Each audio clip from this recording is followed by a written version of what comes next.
All right, here we are. This is my official post-fight review for Mike Tyson, Jake Paul, including the undercard.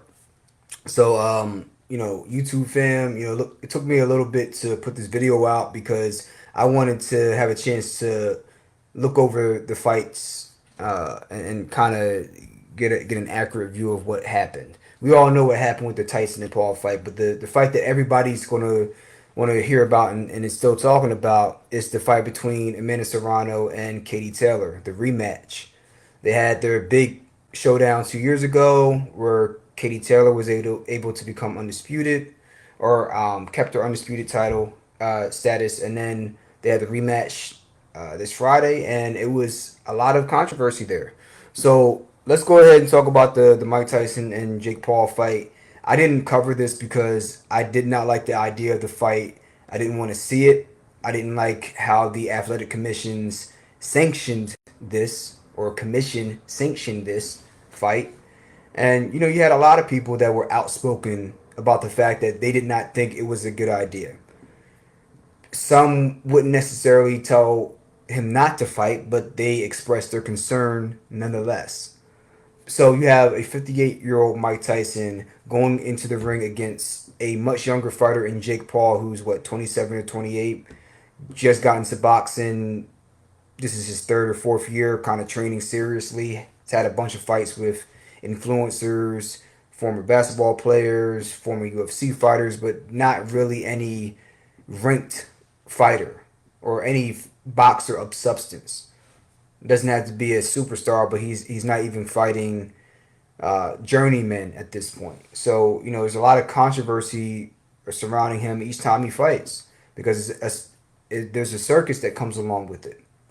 So I'm looking at this fight and I'm like, look, you see Mike Tyson, the clips he's putting up, the hands look fast, the combinations look crisp, the head movement is on point, but I think it's important to keep things in perspective. The lack of spring that he has in his steps and his legs. So in my mind, he was never going to be able to get to Jake Paul. So it really made no difference how sharp he looked. And if he wasn't able to really land a big punch in round one or round two at the very latest, there's no way I saw him being competitive in this fight. And you could see after the first round, his legs were not there. And Jake Paul, after a certain point, you could see him take his foot off the gas. And we all had to sit back and think, what was the purpose of this? Like, what was the point of this? And you have great fights leading up to what we all knew was going to be a carnival. So why aren't they getting more of the recognition versus somebody who hasn't even established themselves in boxing? But that's for the fans to decide, the 60 million viewers that tuned in to decide. That's for everybody else to decide, not me. But personally, I don't like it, and I don't think it's good for the sport. That being said, there was an excellent fight between Ramos and Mario Barrios for Barrios' belt at 147. That was a very good fight. It looked like Mario Barrios was going to cruise to a decision victory, and then he got knocked down. We didn't see that coming, and he had to all of a sudden fight for his right to keep his belt, which he did in a very, very close fight. And you have to give both guys credit. They came out to fight. They came out to win. So it'll be interesting to see what's next for Mario Barrios as well as his opponent. So we'll see what happens there. But the real story of the night was the rematch between Katie Taylor and Amanda Serrano. Amanda Serrano coming up, I think maybe 3 weight classes this time to fight Katie Taylor. And listen, I think it's very important to consider context when it comes to looking at this fight. Look at the promotion, look at what promoter is on each side for each fighter, look at the venue, look at the age, look at the marketability, all these different things. And the decision ultimately went to Katie Taylor in this fight. Now, me personally, I thought that Amanda Serrano was going to win the fight going in. I didn't get a chance to cover the fight, but I thought that she had some pretty good rounds in the first fight, even though I thought that she didn't win. If you go back to my first video, I thought that she didn't win, but I thought that in a rematch, especially with Katie getting a little bit older and showing some of the stamina issues, that she might have a problem keeping up with Amanda Serrano, along with the power that Serrano has. But this fight was 10 2-minute rounds, which is obviously going to work in Katie Taylor's favor. She's a volume puncher, and she goes for precision and accuracy. And she's going to use her legs to move around the ring. So 2-minute rounds is right up her alley, and she used that to her advantage in this fight. So I did a round by round breakdown. I went ahead and looked at a replay of the fight because on first glance I thought that Katie Taylor won the fight, and then I'm listening to the crowd, I'm listening to the announcers, and then I'm seeing everything on social media, and I'm like, I ain't really drink that much, not you know not taking nothing else, so maybe I'm tripping, So I went back and I rewatched the fight once I was able to find a decent highlight video up, and there was actually there was one decent one that showed most of the angles that we saw on Netflix when it wasn't freezing up. But then there was another video that gave an even better angle from an aerial view by Matt Kemke. So shout out to him and his channel. That gave an excellent view, first of the entire ring, so you can see their feet moving as they're punching, so you can get a better sense of their positioning as they're moving around the ring. And then also, you don't have the biases of the commentary, which in this case, Amanda Serrano is the house fighter. She's under Jake Paul's promotional team, and she's the younger fighter. She has more marketability. More people know her name. So, if anything, the odds should be slanted in her favor. If there were to be somebody to get the nod. But the way I saw it, I thought that Taylor clearly won. So I looked at it in slow mo from both the Netflix angle and then the Matt Kemke's videos angle, and then I looked at it in slow mo, and I still saw a lot of the same things. If anything, I saw more things that stood out to me that suggested that Katie Taylor won this fight. So round one, Amanda Serrano came out, definitely set the tone, was walking her down, trying to set pace, trying to cut the ring off, and landed some good punches here and there. They were filling each other out. But near the end of the round, we all know that one left hand that Serrano came and landed on Katie Taylor near the corner that visibly rocked her. And she was kind of buzzed a little bit for a second there in the last seconds of round one and had to hold on near the end. And that was a clear round for Amanda Serrano and a hell of a start. After that, we go to round two. And one thing I noticed was Katie Taylor, she regained her composure and immediately made adjustments. And the theme of this round was Katie Taylor starting to use the counter two against Serrano's jab. So Katie Taylor is an orthodox fighter, and Amanda Serrano fights from the southpaw stance. And when Serrano would throw the jab with her right hand, Katie Taylor would counter with the cross with her left hand. Jab, she's stepping off this way to the outside of this fist with her head, and then her counter two is going so hard, lining this up, is going right down the middle. Boom. So she was countering the jab with the two, and then she was countering Serrano's cross with her three, with her lead hook. So she would throw that cross and she would throw that check left hook, and she was catching Serrano in that lab and in with that counter. So, and especially when Serrano would have the long guard out. So you're in the long guard, you have your hand out like this, and sometimes Serrano was getting lazy with it, not bringing the hand back in, and Katie Taylor was countering over the top of this jab like this with the three. Boom. And I'll put some clips up that I slowed down probably on this side once I clip this up, that shows in slow motion how Serrano was missing a lot of these punches even though she was throwing high volume, and you can see clearly from the aerial view where her head is snapping to the side with a lot of these counters. And that was what I was seeing during the fight. So that's why I scored round two for Katie Taylor. Late in the round, Serrano had a rear hook that she landed, but overall the round was to Katie Taylor.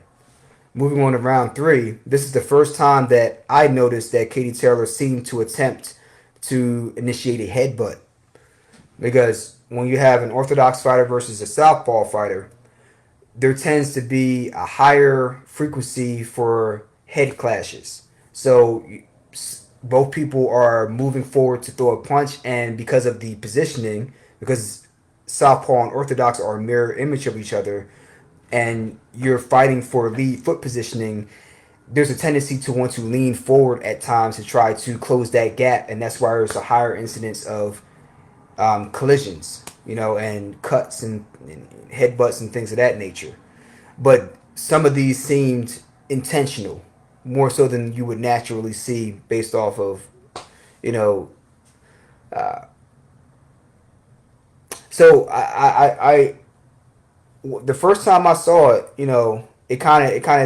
I wasn't sure if it was intentional, and we'll see this theme played out more moving forward. But in this round, Katie Taylor, she threw a counter three against an off balance 1-2, and Serrano, she came in with the 1-2 off balance, and she got countered by a three, boom, and it's those shots that, even though she wasn't being knocked back, she always had to pause and reset her feet. And that's something that stood out to me. So a lot of these times she was even landing punches, she wasn't getting the full steam on these punches and landing them clean the way that she needed to get Katie Taylor out of there. Because one or two punches from Serrano was going to stop her. But she wasn't able to set her feet at many times in this fight. And a big part of that is due to Katie Taylor's footwork.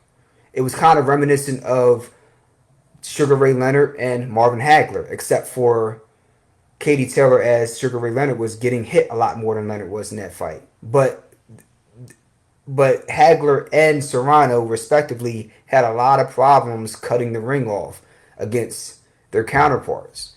And that's what I saw in this fight. So that was one exchange. And then Serrano, she hit Taylor with a three that almost landed flush. She just missed her. And then landed like between her chin and her collarbone. If she would have landed clean, might have been changed the fight. But she just missed, landed a nice solid three here. But then Taylor came back with a great cross lead hook, and then she landed a straight cross twice more in that round. So I thought round three was Katie Taylor. So I had it 2-1 Katie Taylor. Round four, Katie Taylor clearly in my mind. And if you look at the punch stats, and I'll throw them up here when I clip the video up, but the punch stats, I think it's very important, again, to have context here. Because by CompuBox numbers, overall in the fight, Serrano outlanded Katie Taylor 324 to 217, like almost, well, by 107 punches. But when you actually look round by round, the first round, Serrano outlanded her by 13 punches, 20-7, and had a higher connect percentage. But rounds 2 and 3, she landed one more punch and three more punches in rounds 2 and 3 respectively than Taylor, but her connect percentage were lower, and Taylor had to clean her punches, especially punching in bunches. And I think that maybe that's what I'm seeing, but other people aren't. But to me, it was clear that Serrano was getting tagged up in a lot of these exchanges. She's landing good shots throughout the fight. I'm not denying that, but in the vast majority of the exchanges, Katie Taylor was the one getting off the cleaner shots more consistently compared to Amanda Serrano. And I think that's what the judges were seeing. Mind you, side note, if you guys recall, if you saw the first fight, I think round 4 is where we saw the cut, right? But if you go back to the first fight, Katie Taylor opened the cut over the same eye in the first fight with a very, very nice punch. So was there already scar tissue there and it was more prone to open up? How much of it came as a result of an unintentional, from what I saw, clash of heads? And the clash of heads in the corner, I don't know if it was the 4th or the 6th round. Somebody in the comments can remind me. Part of that was Amanda Serrano moving in for her own punch. So you have two people with forward momentum in a mirror image of each other in the stance wise, throwing punches at the same time, moving forward. I don't really, if anything, I saw more momentum, and there was a slight head grab on the neck by Serrano, um, that made it look like she initiated more of the clash of heads that led to the cut. So I would say it was probably 60% Serrano's fault, 40% Katie Taylor's fault, because Katie Taylor was moving forward in the clinch right into Serrano's face, which I have to think is intentional. Because if you're in the clinch, there's no reason why she couldn't move her head to the side, put it on the shoulder, and push forward. There's no reason why she should have been going with her forehead down straight into Serrano's grill, or taking her hair, which hair in and of itself doesn't seem that jagged, but hair is actually very, very strong. It has a lot of tensile strength. And when you're rubbing the side of your head with, braided hair, which can be rough at parts, up against the cheekbone, that can be abrasive. And I don't like that. I'm going to call that out. So, am I saying she's a dirty fighter? She certainly uses some tactics that um, give some wiggle room for allowing those type of things, which I don't like. She can say there's enough plausible deniability to say that she wasn't doing it intentionally, but listen, um, you look at guys like Joe Frazier, you look at guys like Sugar Ray Leonard, you look at guys like Marvin Hagler.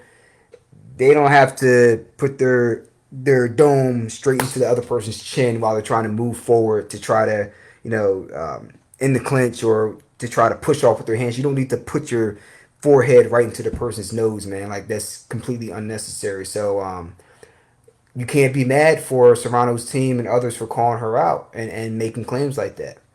But nonetheless, she still was dominating that round, regardless of when the cut happened. So Katie Taylor, great two to the body by Serrano, and then a two by Katie Taylor. Then she had a straight left to the jaw, landed on Katie Taylor by Serrano, followed by a check lead hook by Katie Taylor. And then there was a good jab by Serrano, and then a great bob and counter two by Katie Taylor against a lunging cross. And this is what I'm talking about. This was the theme for me. A lot of off balance lunging and punching, and she was getting countered. So, yes, was she aggressive? Of course she was. Was she landing good punches here and there? Yes, but she wasn't landing clean enough for my liking, and she was getting countered like crazy. Especially when you look at the aerial view, you see that head snapping to the side. Like, yeah, her body's not moving, she's not getting woozy, but you're getting hit with clean punches more often than you're hitting the opponent. You're catching Katie Taylor on the collarbone. You're catching her with some good shots with the jab here and there, but a lot of those looping wide punches and whatnot were not landing until later in the fight. Early in the fight, a lot of those punches were not as clean. Just my opinion. So round four, I thought was for Taylor, and this was one of my notes here. So I said headbutt opens the cut. Serrano, however, pulled Taylor into her with uncontrolled forward momentum after the initial miss. Um, she actually landed that punch, but still, after she landed that punch, she brought her momentum into Taylor, and Taylor seems to lean into Serrano as she was doing during the fight after moving her head position to the left and stepping forward into the side of Serrano's face. And to me, it looked like she used her forehead caused the cut. And I think that, even that being said, that certainly contributed to a lot of the things we saw later in the fight. But what Serrano did not do well and will need to clean up if she goes across better competition, she telegraphs a lot of her punches, and you'll see that throughout the video as I put these clips up, loading up and swinging, and it's almost like Katie Taylor could see it coming a mile away, and she's ducking under these things, and you can feel the wind of the hook just going past over top of Katie Taylor's head because she's telegraphing and does not have good defense. And listen, I kind of what else do I have here? Um, a bunch of different sequences, but that pretty much kind of reinforce what I've just been saying. But this is what Clarissa Shields was pointing out. And many will call her a hater and this, that, and the third. That's what I saw too. Her defense left much to be desired, and she was telegraphing punches and getting countered a lot. And that's why I ultimately think she lost some of the early rounds. Now, round five clearly was Amanda Serrano. I thought she controlled that round. She landed a lot of punches, kind of reestablished herself there for a good minute. Started to throw less punches, but be more economical. So I gave that round to her. Round six, Katie Taylor. I had her winning this round up until the point where there was another headbutt that opened up the cut to the point where it became really bad. And at this point, I want your opinion on this. Do you think that the referee and or the corner did Amanda Serrano a disservice by not stopping the fight in the fourth and or sixth round? Because for those that think she's up in the fight, right? Why not stop it then, as opposed to allowing that cut to get bad? Because at that point, it's going to turn into Klitschko versus Lennox Lewis. When Lennox Lewis was able to open the cut over Klitschko's eye, and eventually the fight had to be stopped because it got so bad, even though Klitschko looked like he was really doing some good things against Lennox Lewis. Nonetheless, continuing with that cut, you were at a severe disadvantage. Katie Taylor was going to target that eye from that point out. That's just the way boxing works. And she had a very good round that round. Round seven, the cut person, they definitely need to get paid very well because Serrano was able to keep that eye somewhat intact while doing some good things in round seven. I really liked round seven for her. She landed a lot of punches. She outlanded Katie Taylor, according to CompuBox, by a score of 54 to 35. Threw slightly more, but still had a higher connect percentage. So that was a clear round for Serrano. So at that point, I had 3-1, 3-2, 4-2, 4-3 for Katie Taylor in a very, very close fight. And then round eight, Katie Taylor started coming out and she was tagging up Serrano at points. Serrano was definitely getting her shots off. She was fighting back. I thought it was a very competitive round, but I thought Katie Taylor was winning. And then you had the first point deduction. I thought was an intentional move on Katie Taylor's part. I don't think that was by accident. Like, you keep putting your forehead into the other person's the side of their face. I don't like that. That's not a boxing move to me. There's no reason to be charging forward like a bull. Like that for what? If I'm the referee, I would have called that earlier. That's the other theme that was going on during that fight was her stepping forward in a slow but deliberate manner with her head positioning in a spot where she could possibly inflict a cut or some abrasion to the face. And then later in that round, they stopped the fight again, and the referee finally deducted a point. And he deducted a point in an instance where I don't think she was being dirty, ironically. However, it was overdue. So you had the point deduction there, so I had it as a 9-9 round in a round that Katie Taylor was originally winning. So that round was a wash. And then round 9, Amanda Serrano, I think there was a sense of urgency on both sides, and they picked it up in round 8, and they really carried that through the end of the fight. But round 9, they both threw the same amount of punches, but Serrano, this is one of the few times where I saw her landing cleaner punches more consistently than Katie Taylor, and she did a great job in that round. And then round 10, Katie Taylor sold out. Serrano threw 127 punches to Taylor's 90, and then Taylor landed 39 punches compared to Serrano's 73. But when you actually look at that round, like, it was Katie Taylor pushing through and walking through a lot of those punches. Many of those punches thrown without her feet set, without a lot of steam behind them. And I thought that Katie Taylor just, she had the punches that pushed Serrano back more. Part of that was fatigue, and part of that was her landing shots that were more effective than Serrano's were in that round. So I thought that Katie Taylor edged that round out, but I can also see that as a swing round. So I could see that round going either way, even though I scored it for Taylor. So overall, if you give the 10th round to Katie Taylor like I did with the rest of my scorecard, I had it 6-4 for Katie Taylor, or it would be 5-5 with the point deduction. So I saw it really as a draw with the point deduction. Without the point deduction, I had it 6-4 Katie Taylor. Or if you gave the swing round, the 10th round to Amanda Serrano, or maybe you saw round 2 differently or round 3 differently, I could see it as 5-4 for Katie Taylor. If you give her, if you give, I mean, for 5-4 for Katie Taylor, if you gave Serrano the 10th round without the point deduction.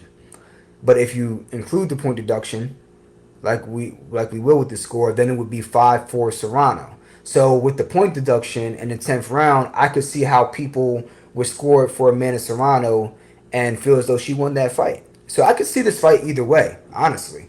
But to say it's a robbery, I would say consider looking at the fight again, checking out Matt Kempke's video, and looking at it in slow mo, and also referring back to some of these clips I'm going to put on this side, slowed down, showing exactly the effect that Katie Taylor was having with her feet as well as with the counter punching. So that's my take on the fight. And what do you guys think of a rematch? Do you think there should be 3-minute rounds, which I think there should be? And if there are, then I think Amanda Serrano is going to stop Katie Taylor. Um, do you think there should be other rules and stipulations, like a different referee that maybe is not going to let Katie Taylor do all this, putting her head up into the opponent's chin and nose and side of the face and all this stuff? Do, what say you? Let me know in the comments below. And yeah, that's it, man. We're gonna have. I'm gonna look at the fight schedule for November and December, and go over whatever big fights we have coming back up again. With that being said, make sure you like, subscribe, so you know every time I'm dropping, and I'll give you the best analysis I can. Till next time, peace.